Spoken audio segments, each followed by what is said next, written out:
Assalamualaikum रहमतुल्लाहि वबरकातुहू। My name is doctor Zainab Aroob and I am physiotherapist. आज जो मेरा आपके साथ लेक्चर है वो है सूरतुल कहफ की आयत नंबर 1 से लेकर आयत नंबर 6। आज हम सूरतुल कहफ स्टार्ट करेंगे और इस सूरा का कुछ इंट्रो पढ़ेंगे, इसकी कुछ बैकग्राउंड पढ़ेंगे। उसके बाद हम इस सूरा की पहली 6 आयत का तर्जमा और उसकी तफसीर पढ़ेंगे। और आज का जो टॉपिक है वो है कि नबी करीम सल्लल्लाहु अलैहि वसल्लम इन लोगों को, एक तो आप अल्लाह ताला की तारीफ़ है, उसके बाद आप सल्लल्लाहु अलैहि वसल्लम को अल्लाह का ख़ास गुलाम कहा गया है इन आयात में। उसके अलावा कि मतलब हमेशा शुक्र करने वाला बेहतरीन इंसान कहा गया। और उसके अलावा आज के लेसन में हम लोग ये भी पढ़ेंगे कि क्या नाम है, आप सल्लल्लाहु अलैहि वसल्लम किस तरह हमें गुमराही से बचाना चाहते हैं। हदीस के लिहाज से, हदीस के रूप से हम सब पढ़ेंगे। स्टार्ट करते हैं। नहमदुहु व नसल्ली अला रसूलिहिल करीम, अम्मा बअद, फ़अऊज़ु बिल्लाहि मिनश शैतानिर रजीम, बिस्मिल्लाहिर रहमानिर रहीम, रब्बि इश्रह ली सदरी व यस्सिर ली अमरी वहलुल उक़दतम मिन लिसानी यफ़क़हू क़ौली, रब्बि ज़िदनी इल्मा। बिस्मिल्लाहिर रहमानिर रहीम। स्टार्ट करते हैं। सबसे पहले ये सूरह कहफ के बारे में। सूरह कहफ को क्या कौन सी सूरह है? ये एक मक्की सूरह है और ये दौर के हिसाब से, हमारे अदवार के हिसाब से 4 अदवार हैं। पहला दौर था जब दावत दी गई, दूसरा दौर था जब मुश्किल वक्त आया 5वें ईस्वी के बाद, 5वीं सदी के बाद तो मुश्किल वक्त आया, तब फिर लोग मतलब प्रोपागंडा होने लगे। और तीसरी थी जब 10वीं सदी के करीब, और तब क्या नाम है, प्रोपागंडा और भी ज़्यादा हो गई, हबशा हिजरत करनी पड़ी। और चौथी जो हिजरी थी, वो चौथी अदवार जो दौर था वो था जब खदीजा का डेथ हो गई और तब नबी करीम सल्लल्लाहु अलैहि वसल्लम को डायरेक्ट ये वार करने लगे। ये 8वीं से 10वीं के दरमियान नाज़िल हुई, इसलिए हम इसको तीसरे दौर में इसको शामिल समझेंगे। और ये नाज़िल हुई थी तब। और इसमें असहाबे कहा, हज़रत खिज़र अलैहिस्सलाम के जिक्र है, हज़रत खिज़र अलैहिस्सलाम का, ज़ुल्करनैन का, क्योंकि जो कुरैश के लोग थे वो आप सल्लल्लाहु अलैहि वसल्लम को तंग करने के लिए, परेशान करने के लिए उन्हें कहते थे कि आपके पास कोई गैबी इल्म नहीं है, अगर आप इतने इल्म जानते हो तो हमें बताएं असहाबे कहफ कौन है और हज़रत खिज़र कौन है, हज़रत ज़ुल्करनैन कौन है। तो ना सिर्फ उनके बारे में आप अल्लाह ताला ने उनके थ्रू, आप सल्लल्लाहु अलैहि वसल्लम के थ्रू उनके मुंह बंद करवाए, उनको जवाब दिया, बल्कि अल्लाह ताला ने उनको ये भी बताया कि उनमें क्या क्या खामियां थी, उनके माशरे में, और उन लोगों में क्या क्या खसूसियात थी जो आज भी मौजूद हैं, जिससे वो भी तौहीद पे कायल थे। और उनका माशरा भी, जो कौम थी वो जालिम थी कुरैश की तरह, और वो खुद भी मजलूम लोग थे सहाबा कराम की तरह। और उसके अलावा यहाँ ज़ुल्करनैन का जिक्र है कि जो इंतहाई जंगजू, बहुत बड़े दिमुल शान फाते थे, और इसके बावजूद हम कभी वो अल्लाह के सामने मतलब अकड़े नहीं, वो झुके रहे।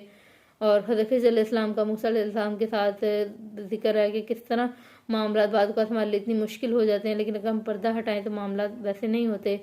असल में ये सब चीज़ें हमारे, ये जो पहले सूरह कहफ है ना, ये सूरह कहफ में ईमान वालों को मतलब मुतवज्जा किया जा रहा है, ईमान वालों को, कि ईमान, तुम्हारा ईमान सिर्फ ईमान लाना नहीं है, बल्कि तुम्हारे ईमान को टेस्ट किया जाएगा और तुम्हें मुख्तलिफ आजमाइशों से गुजारा जाएगा और तब तुम्हारा ईमान मुकम्मल होगा।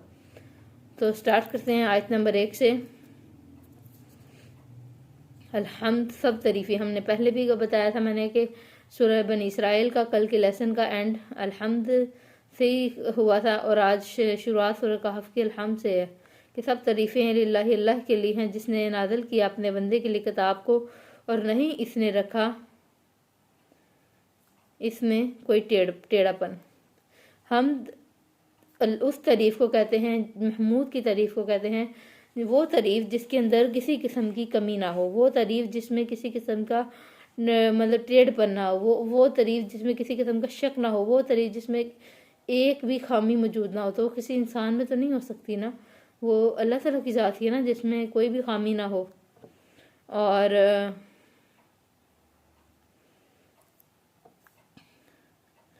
ना इसमें कोई टेढ़ापन, बिल्कुल सीधी, ताकि और ये कुरान, इसमें किसी किस्म का टेढ़ापन नहीं है। और क्योंकि ये एक सीधी किताब है और इसमें डायरेक्ट हुक्म है जो अल्लाह ताला ने हमें दिए हैं। और आगे है बिल्कुल सीधी ताकि वो डराए अजाब। अब कुरान एक बैलेंस बुक भी है, जहाँ पे जहन्नम की बात है वहाँ जन्नत की बात भी है, जहाँ परेशानी है उन्हें अजाब से डराया जाता है, साथ ही बताया जाता है कि अगर तुम अच्छे अमल करोगे तो तुम्हें अच्छा भी दिया जाएगा, टेंशन ना लो। तो इसी तरह इस आयत में हमें इत्ताल नज़र आता है आयत नंबर 2 में कुरान का, कि बिल्कुल सीधी ताकि वो डराए अजाब से, सख्त से, और इसकी तरफ से, और खुशखबरी दे मोमिनों को वो जो अमल करते हैं नेक, के बेशक इनके लिए अजर है अच्छा। कि ये सीधी राह है कुरान पाक, और इसे नेक लोगों को, बुरे लोगों के लिए डर भी है अजाब का, लेकिन परेशान नहीं होना, जो नेक अमल करेगा उसे अच्छा ही मिलेगा।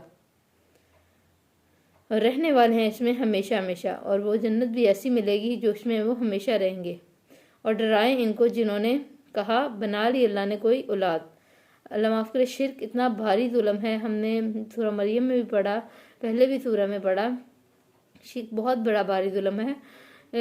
और एक जगह आता है कि शिर्क इतना भारी जुल्म है कि हो सकता है इसको सुन के आसमान ज़मीन फट जाए और आसमान मस्क हो जाए, इस तरह की कोई आई थी कि मतलब शिर्क बहुत बड़ी बात है। ये अल्लाह के साथ औलाद, अल्लाह के साथ के किसी को शरीक ठहराना, के अल्लाह माफ़ करिए बहुत बड़ा भारी जुल्म है। जैसे यहूदियों ने उज़ैर अलैहिस्सलाम को जोड़ लिया था, मुशरिकीन ने शैतान को, फरिश्तों को अल्लाह की बेटियां बना लिया था, और ईसा ने हज़रत ईसा अलैहिस्सलाम, ईसाइयों ने, नसारा ने हज़रत ईसा अलैहिस्सलाम को बना लिया। तो इस तरह अल्लाह माफ़ करे, ये बहुत बहुत बहुत भारी जुल्म है, और इनकी माफ़ी भी नहीं है, फिर नहीं है इन्हें इसका कोई इल्म, और ना इनके बावजूद को बहुत बड़ी बात जो निकलती है इनके मुंहों से, नहीं वो कहते मगर झूठ। ये अल्लाह के साथ औलाद कहना ये इतनी बड़ी बात है कि शायद ज़मीन थरथरा जाए, आसमान थरथरा जाए, आसमान शक हो जाए, इतनी बड़ी बात ये कह देते हैं। और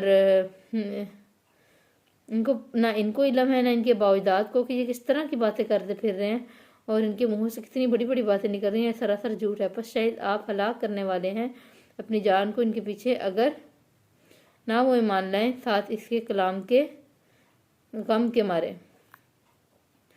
अभी आयत नंबर 6 में बताया गया कि गम के मारे आप अपने आप को हलाक कर। नबी अकरम सल्लल्लाहु अलैहि वसल्लम को अपने ऊपर कोई तकलीफ देने का गम नहीं था। नबी अकरम सल्लल्लाहु अलैहि वसल्लम हर तकलीफ को बर्दाश्त कर जाते थे, लेकिन नबी अकरम सल्लल्लाहु अलैहि वसल्लम को अगर कोई तकलीफ या कोई गम था वो ये था कि मेरी कौम, मेरी अवाम मैं इनको आग में गिरता कैसे देखूं। मैं इनको इतनी दफ़ा समझा चुका हूँ लेकिन ये समझ नहीं रहे, तो इनकी गुमराही का बहुत गम था।